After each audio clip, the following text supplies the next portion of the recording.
நோயாளிகளுக்கான சிறப்பு நற்செய்தி தியானம். சுமைகளை சுமந்து சோர்ந்திருப்பவர்களே, நீங்கள் எல்லாரும் என்னிடம் வாருங்கள், நான் உங்களுக்கு இளைப்பாறுதல் அளிப்பேன்.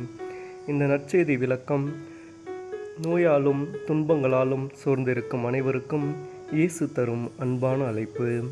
நோய் வரும்போது உடல் வலி, மனக்கவலை, எதிர்கால பயம் இவை அனைத்தும் நம்மை தளர செய்கின்றன. ஆனால் இயேசு சொல்கிறார், என்னிடம் வாருங்கள். அவர் நம்மை குற்றம் சொல்ல வரவில்லை, ஆறுதல் அளிக்க வருகிறார். நாம் அனுபவிக்கும் ஒவ்வொரு வலியையும் அவர் அறிந்திருக்கிறார். நாம் பேசாமல் இருந்தாலும் நம் இதயத்தின் வேதனையை அவர் உணர்கிறார். ஆழ்ந்த தியானம். இன்று நீங்கள் உடலால் பலவீனமாக இருக்கலாம், ஆனால் உங்கள் நம்பிக்கை பலமாக இருக்க வேண்டும். நம் நினைவில் கொள்ள வேண்டியது: இறைவன் எப்போதும் நம்முடன் இருக்கிறார். நோய் நம்மை விட்டு விலகும் நாள் வரும். இந்த துன்பத்திலும் ஒரு அர்த்தம் உள்ளது. இன்று அமைதியாக சொல்லுங்கள், இயேசுவே, நான் உம்மிடம் வருகிறேன்.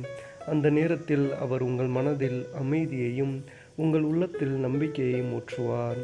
குணமளிக்கும் ஜெபம். கர்த்தராகிய இயேசுவே, நோயால் துன்பப்படுகிற எங்களை உம்முடைய கரங்களில் ஒப்படைக்கின்றோம். எங்கள் உடலில் உள்ள வலிகளை நீர் அறிந்திருக்கிறீர். எங்கள் மனதில் உள்ள பயங்களையும் பாரங்களையும் நீர் அறிந்திருக்கிறீர். உம்முடைய குணமளிக்கும் சக்தியால் எங்களை தொடும். எங்கள் உடலை குணமாக்கும். எங்கள் மனதை அமைதிப்படுத்தும். நம்பிக்கையில் நாங்கள் தளராமல் இருக்க எங்களுக்கு பலம் தாரும். எங்கள் குடும்பங்களுக்கும் ஆறுதல் தாரும். எல்லா மருத்துவர்களையும் ஆசீர்வதித்து எங்களுக்கு சரியான சிகிச்சை கிடைக்க செய்யும். உம்முடைய சித்தம் நிறைவேறட்டும். ஆமேன்.